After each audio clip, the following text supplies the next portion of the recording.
Bom, pessoal, chegamos à última mensagem, na reunião, nosso encontro. Depois de um ano muito atípico, né? Ano passado a gente teve uma festa lá no Rancho do Gaúcho, né? E eu lembro que o Davi falou que não era para vocês esperarem que esse ano fosse melhor. E a esperança era que fosse melhor do que o ano passado, mas na realidade não foi. E ele estava certo, né? Espero que ele não fale isso esse ano de novo. Por enquanto ainda não falou, estamos na última reunião. Já falou, então já era.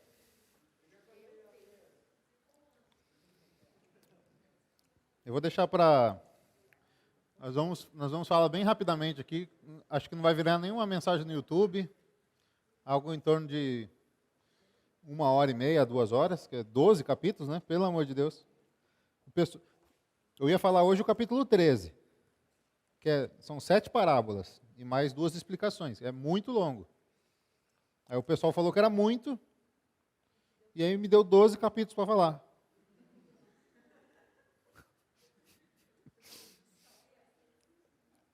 Mas graças a Deus, eu não sou a Carol e vou resumir bastante. Tem que pegar no pé dela para ela diminuir o tempo de mensagem. Mateus, ele é um livro muito importante, porque ele está dentro dos 4 evangelhos. Ele mostra a característica de Deus, Jesus como um rei. Ele vem introduzir um reino, o seu próprio reino. Vocês já viram naqueles filmes de batalha? Quem assistiu Game of Thrones sabe. Tem grandes guerras, aí o cara domina aquela terra e pronto, ele virou o rei. Eu assisti Game of Thrones e Vikings. Vikings é um negócio de louco. Cada episódio é uma pessoa que é um rei. Ele é um rei, aí no outro episódio matou ele, virou rei, outra pessoa virou rei. Aí tem rainha. É uma farra. Cada episódio é um rei. Por quê? Porque ele tem domínio sobre aquela terra. E com Jesus não é diferente. Quando ele vem quando Deus, lá no alto, ele tem um plano. E nesse plano inclui criar todas as coisas. Dentro dessas, todas as coisas, ele criou a terra. Dentro da terra, ele criou as vegetações. Dentro das vegetações, ele criou os animais. Dentro dos animais, ele criou o homem. Dentro do homem, ele criou o espírito do homem.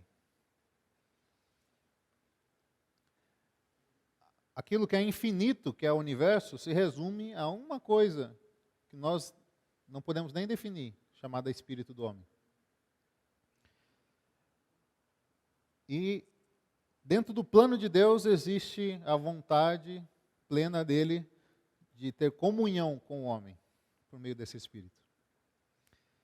Mas dentro desse plano, no decorrer do Antigo Testamento, nós descobrimos o homem peca, mas dentro desse plano já estava incluído uma redenção para o homem.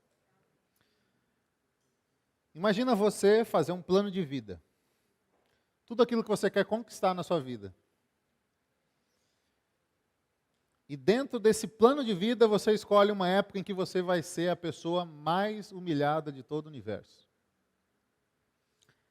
Esse foi o plano que Deus fez. O plano de alguém que não precisava provar nada para ninguém, porque Ele é Deus. Ele escolheu se tornar o ser mais insignificante do universo. E dentro desse ser a pessoa mais humilhada de todas, subjugada não só pelos homens, mas por todo o reino celestial. O que nós temos que entender é que existia uma desordem, não só na terra, mas no reino celestial, no reino invisível que nós não podemos ver. Ali também existia uma desordem. E Jesus vem não só para solucionar os problemas do homem, o pecado do homem, que afastava o homem de Deus. Não só isso. Ele vem também para solucionar o problema do desequilíbrio de um reino celestial abalado.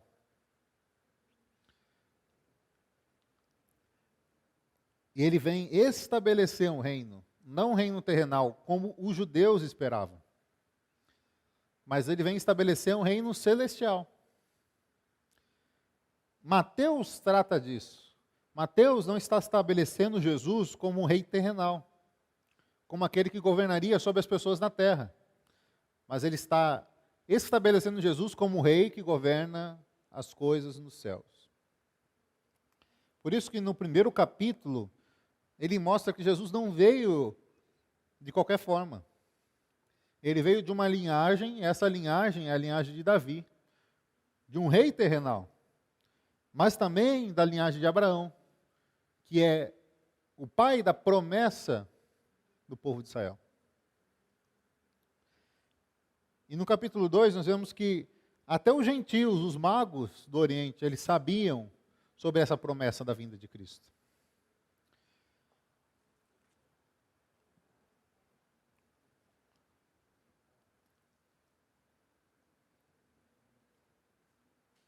Depois que isso se inicia e os magos encontram Jesus, ele começa a sua infância. A infância de Jesus nós não sabemos muito sobre ela.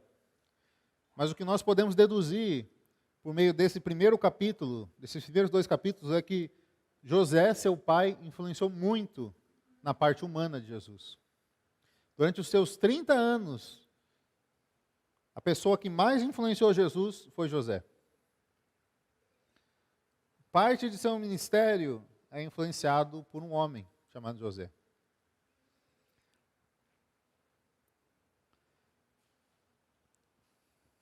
Aqui nós vemos também que o povo de Israel já era dominado pelos romanos. Dentro desses romanos existia Herodes, que era o responsável pelo reinado de Israel. E Herodes teve medo de que o reino dele fosse substituído pelo reinado de Jesus. Porque ele esperava que esse rei que vinha, iria estabelecer seu reino na terra. Aí Jesus teve que fugir, viver um humano normal, tão normal que nem é registrado por 4 ocasiões, 4 evangelhos, nenhum deles registra claramente o que foi a infância, a adolescência e a juventude de Jesus. De tão normal que foi. Porque na nossa carreira cristã, quando nós somos jovens, nós achamos que as coisas do Senhor elas têm que ser extraordinárias. Elas têm que ser uau. Não é. A maior parte da nossa carreira, ela é comum. É no nosso dia a dia, diante das pequenas decisões, diante do nosso viver humano, nós vamos mostrando se nós somos ou não somos do Senhor. E aqui no capítulo 3, João Batista apresenta aquilo que mais representa o reino dos céus, que é o arrependimento. O arrependimento aqui não é apenas uma mudança de mente, como a tradução diz. Não é apenas você agir de forma diferente na esfera terrenal. Esse arrependimento, ele tem uma função. E agora eu queria ler o primeiro versículo, capítulo 3, versículo 1. Arrependam-se, pois o reino dos céus está próximo. E João capítulo 2 complementa. Quem não nascer de novo, não pode ver nem entrar no reino de Deus.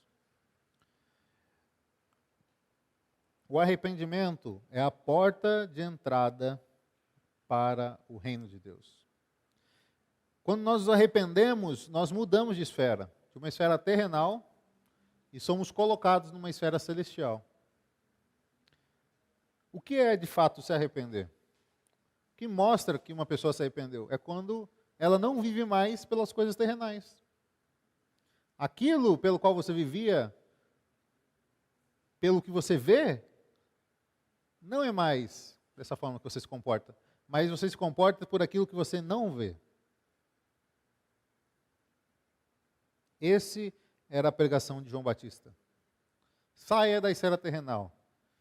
Virá um reino celestial. Você precisa entrar nele. Para você entrar, você precisa passar pelas águas.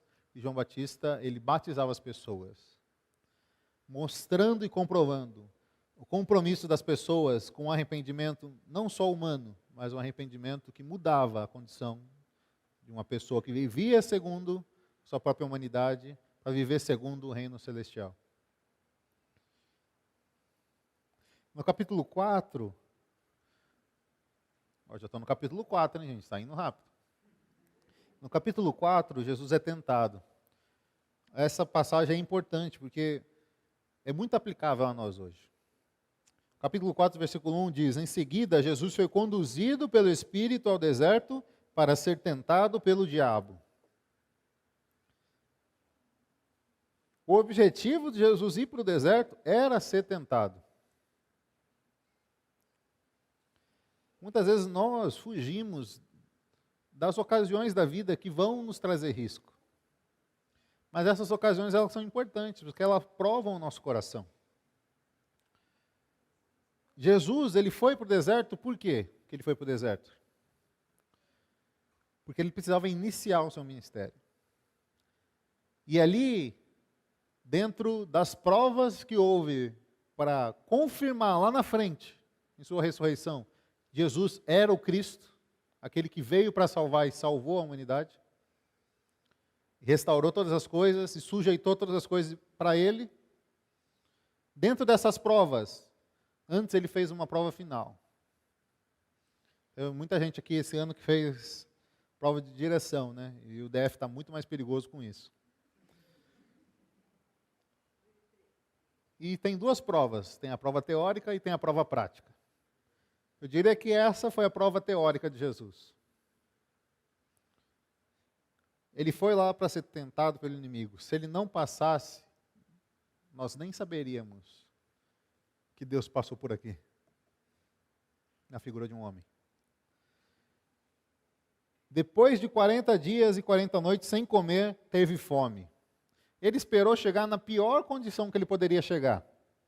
Ele foi se esforçando, esperando que o inimigo viesse tentá-lo. E ele teve que chegar a 40 dias e 40 noites, sem comer. Sem beber também? Sem beber também. Ou não? Não fala sem beber, não. Deve ter bebido. E aí Satanás se apresenta a ele. Talvez na sua vida não demorou 40 dias. Talvez tenha demorado horas fora da presença do Senhor. Talvez seja uma ocasião que você não estivesse esperando. Tem ocasiões que é o inimigo de Deus tentando te derrubar mesmo. E ele sempre vai tentar. Mas a maioria delas, preste atenção, é como se fosse essa prova de Jesus, para você dar um passo adiante na carreira cristã. As provas, elas vêm para nos ajudar a estar mais perto desse reino celestial. E aqui Jesus não combate Satanás com sua própria força, com seu próprio conhecimento. Ele apenas repete aquilo que está nas Escrituras, mostrando que a nossa única força diante das tentações do inimigo é a palavra de Deus. Não pense que por meio de você mesmo, eu vou fazer tal coisa, mas eu vou resistir. Estou sendo tentado, mas eu consigo ir até a beiradinha. Não consegue. A tentação vai ser muito forte, ela vai te levar. Apenas a palavra de Deus te livra da tentação do inimigo. E aqui Jesus passa, no versículo 10, adore ao Senhor seu Deus e sirva somente a Ele. Então o diabo foi embora e anjos vieram e serviram Jesus. A partir dali, Jesus inicia o seu ministério. Ele começa a agregar pessoas começa a se tornar conhecido. Ele começou ali, no lugar mais humilde da Judéia. Jesus viajou por toda a região da Galiléia, versículo 23 do capítulo 4, ensinando nas sinagogas, anunciando as boas novas do reino e curando as pessoas de todo tipo de doença.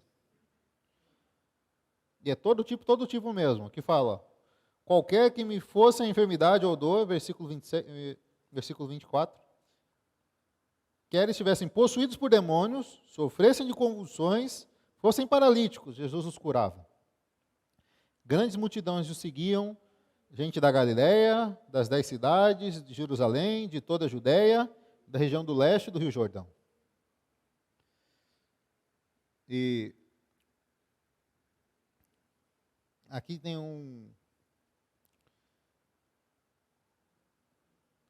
duas grandes atitudes de Jesus no livro de Mateus começam com essa frase. Capítulo 5, versículo 1. Jesus viu as multidões. E aqui, quando ele vê as multidões, ele sobe ao monte e começa a fazer o seu decreto. No meu reino, as pessoas se comportarão dessa forma. As pessoas serão dessa forma. As pessoas seguirão as coisas dessa forma. E aqui ele começa com as bem-aventuranças. E as bem-aventuranças, essa versão diz felizes. E eu queria saber qual é a felicidade de um pobre de espírito, de uma pessoa que chora, de um humilde, de um que tem fome e sede, daqueles que são misericordiosos, daqueles que têm coração puro, daqueles que tentam promover a paz e daqueles que são perseguidos. Que felicidade há para essas pessoas? Jesus em nenhum momento aqui está falando da felicidade humana. Em nenhum momento aqui Jesus promete a felicidade terrena. Mas logo na sequência dessas bem-aventuranças ele diz: o reino do céu lhes pertence. Eles serão consolados. Eles herdarão a terra. Eles serão saciados. Eles serão tratados com misericórdia. Eles verão a Deus. Ninguém jamais viu a Deus, mas esses vão ver a Deus. Eles serão chamados filhos de Deus. E o reino dos céus certamente pertence a essas pessoas aqui. Não são pessoas que tiveram boas vidas na terra. Esses comportamentos são de pessoas que se esvaziaram do seu próprio eu, do seu ego. A felicidade, então, estava na vida terrena. A felicidade estava num reino celestial. Ele segue o discurso dele com a constituição de uma pessoa que está nesse reino. Quando você entra para o reino dos céus, você tem duas características: sal da terra e luz do mundo. Você pode tentar esconder a luz, você pode tentar tornar o sal insípido, que é sem sabor, mas não tem jeito.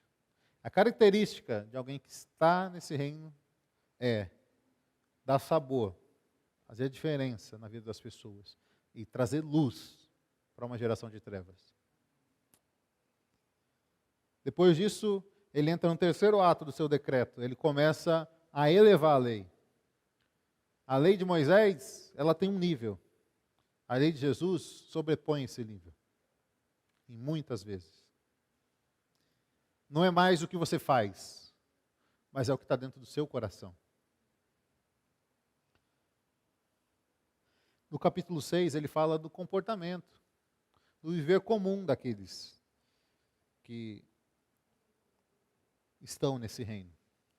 Eles são as pessoas que ajudam os necessitados, que oram, que jejuam, que não têm apego aos bens, e principalmente aqueles que não se preocupam com o amanhã, que confiam em Deus, confiam que Jesus prove todas as coisas. Por fim, em mais um ato,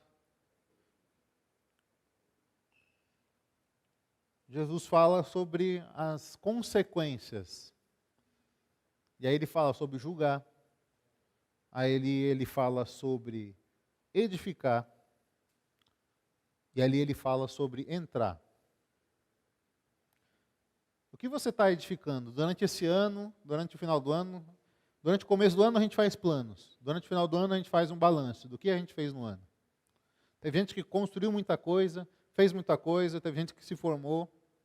Aí, ó, o Tiagão se formou no ensino médio. Parece que é faculdade, não é. É ensino médio ainda o meninão. A Fernanda, a Caixa já foi embora, se formou em mestrado. Muito mais elevado, né, gente? É difícil chegar lá, mas tem que suar a camisa para chegar lá. É difícil. Já vou te avisando que é difícil.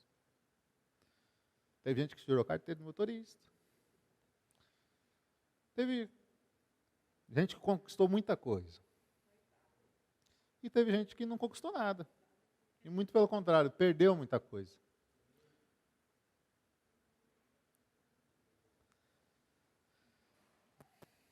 Dentro do balanço que você faz, quanto você julgou as pessoas esse ano? Quantas vezes você escolheu o caminho apertado? Quanto disso que você edificou durante esse ano foi sobre a rocha que é Jesus ou foi sobre a areia? Porque ele promete aqui provações do céu, da terra e dos ares. E essas provações, elas vêm.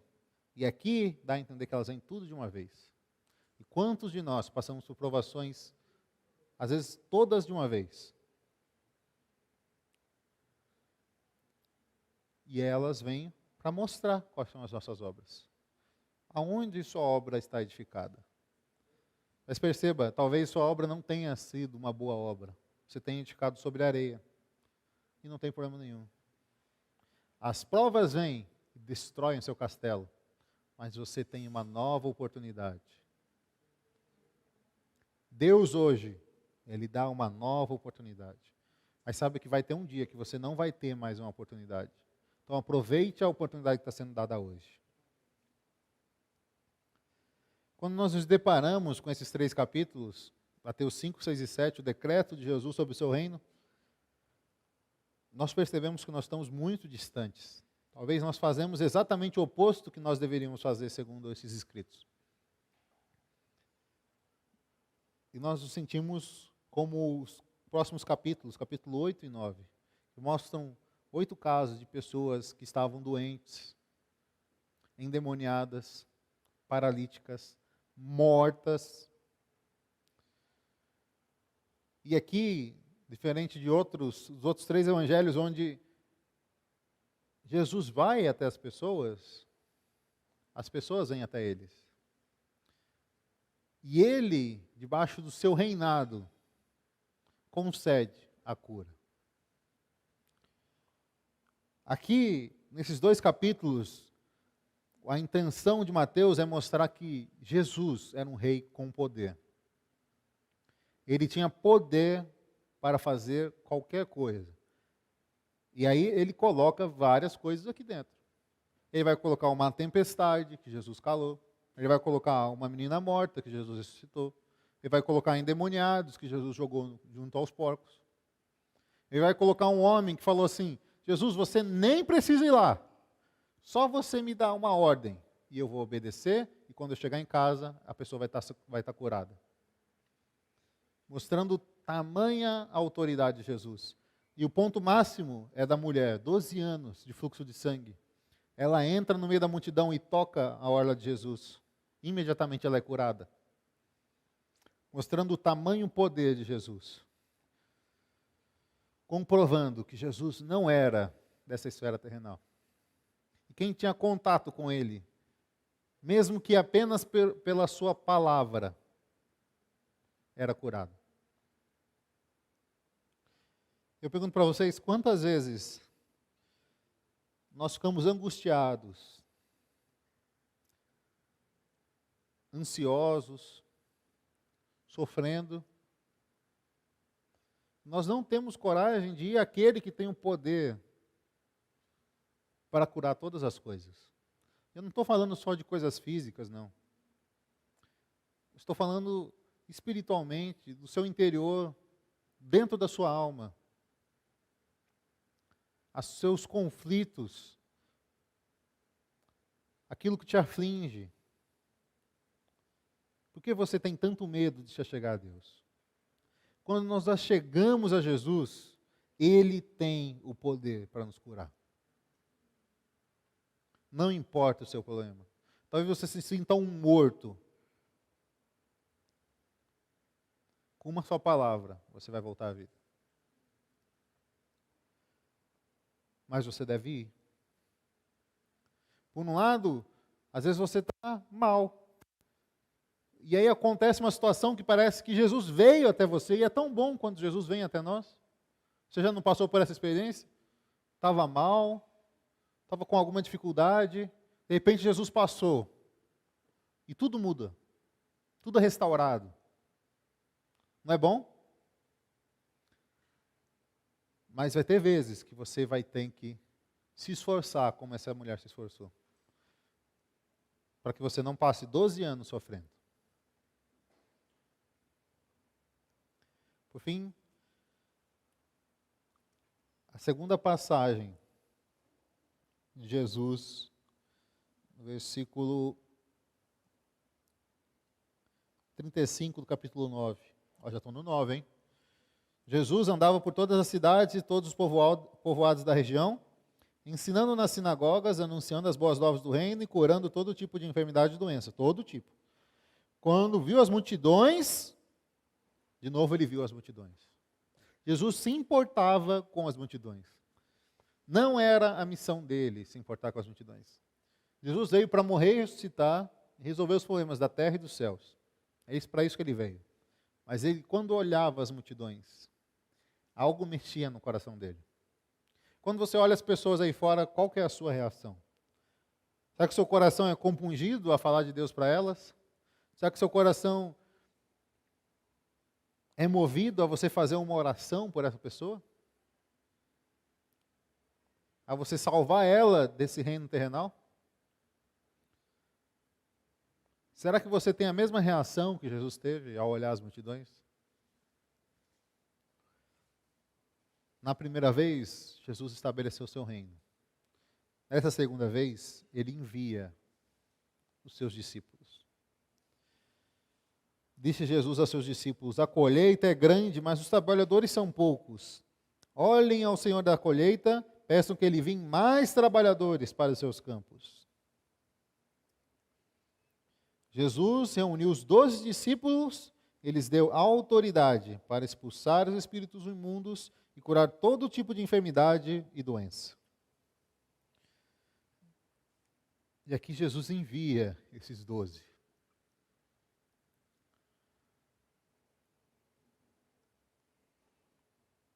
Esse envio, ele tem muitas características nesse capítulo, mas o que mais me toca no envio é que não importa mais a sua situação terrenal. Você não deve se preocupar com o que você vai comer, como vão te receber, com a sua família. É um chamamento muito sério, que exige que nós deixemos todas as coisas. Talvez Deus não tenha chamado ainda você, mas você deve batalhar e preparar seu coração para que quando o Senhor chamar você, você o atenda, porque o preço é alto.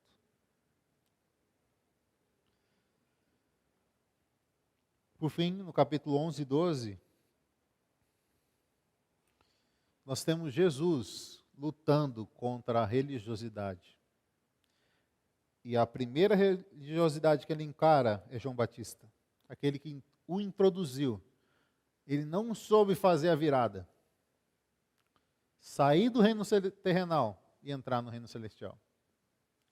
Ele levou tantas pessoas e ele mesmo não conseguiu. Esse também é o medo de todas as pessoas que pregam aqui. Quando nós cuidamos de vocês, todos os anos eu penso isso.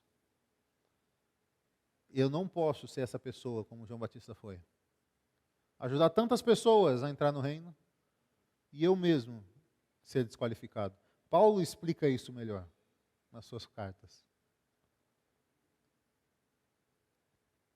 Talvez exista uma preocupação tão grande com as ovelhas, você se esquece de você.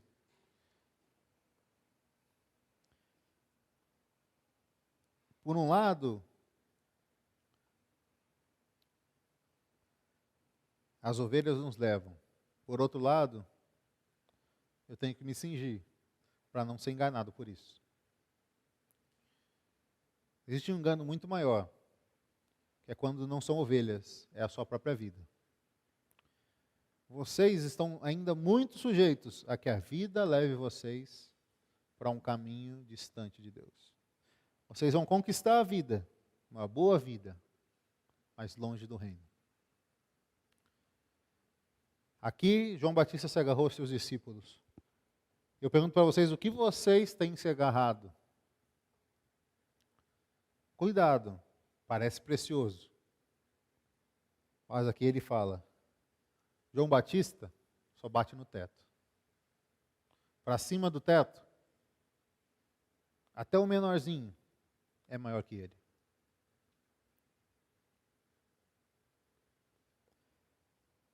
Nós temos que tomar muito cuidado da maneira que nós vivemos.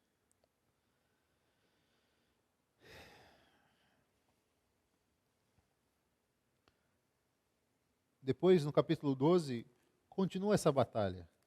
Pessoas que achavam que tinham um viver humano perfeito, um viver religioso perfeito, como os fariseus, indagando Jesus porque ele comia nos sábados, indagando Jesus porque eles estavam festejando e não jejuavam. Por que os seus discípulos não jejuam? Aí Jesus responde, porque eles estão na festa com o noivo. Você jejua em uma festa? Nós temos que tomar cuidado para não termos uma vida cristã apática diante da verdadeira vida que Deus quer nos dar. Existe algo que Deus quer entregar para nós. Se nós tomarmos cuidado, nós podemos estar muito distante, indo no caminho oposto daquilo que Ele quer entregar. Por isso que o capítulo 13 é tão importante. Nós vamos ver só no próximo ano. São 7 parábolas que tratam do nosso coração. Como está o seu coração? Você é uma pessoa... Vamos agora analisar o seu coração. Você é alguém como os fariseus? Você é um gentil completo? Você é uma pessoa que está mais preocupada consigo mesmo? Você é uma pessoa que não reconhece o valor da obra de Jesus? As parábolas, elas têm essa função. Elas analisam o nosso coração. Esses 12 capítulos introduzem o reinado espetacular de Jesus, o reino dos céus, não o reino terrenal, o reino celestial. É muito difícil para nós compreendermos isso, porque nós estamos vendo o reino terrenal. E talvez nós pensamos que nós só podemos sentir o reino espiritual. Muitas vezes nós não sentimos.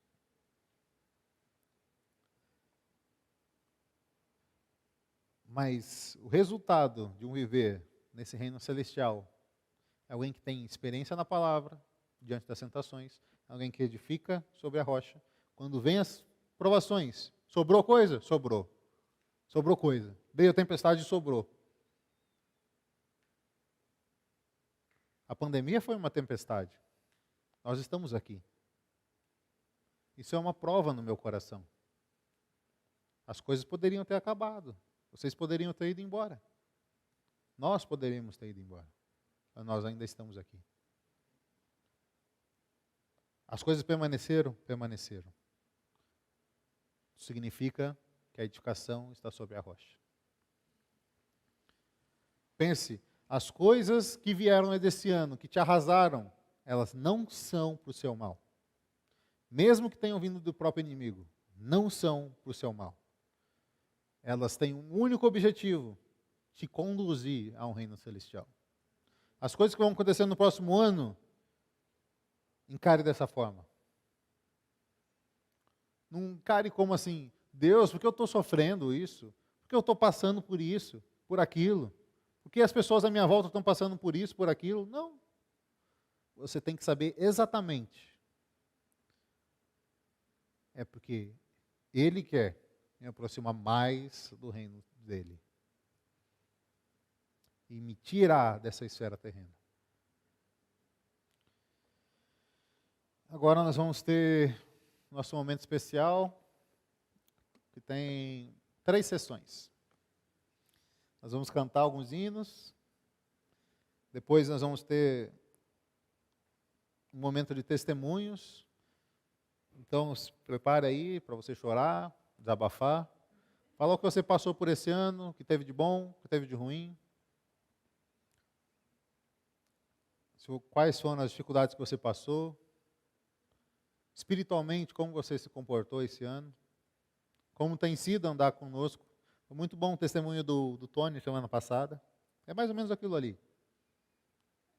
Rápido, mas encorajador. Não vai ficar meia hora aqui, né? Senão não vai ser todo mundo que vai poder falar. E fale. Mesmo que seja 1 minuto, fale alguma coisa. Nós queremos saber como você está diante desse ano. Tá bom? E por último, o último ato é um hambúrguer e um cachorro-quente ali do Tchuan, que está preparando lá. Um refri e etc. Beleza? Vou orar por vocês, fiquem em pé, enquanto a música está vindo aí para a gente continuar.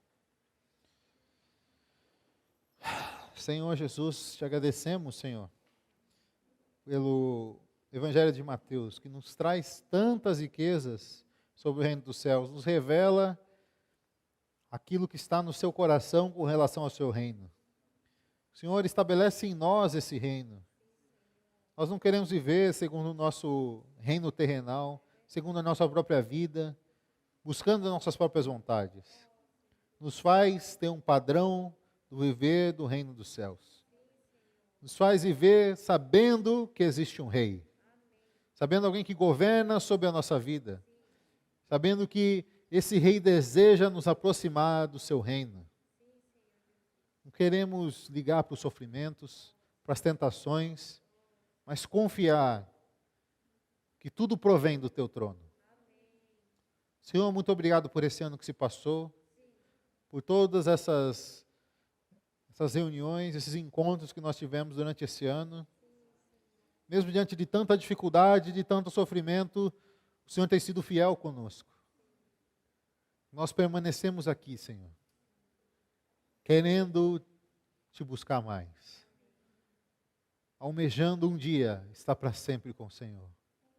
Muito obrigado, Senhor. Amém.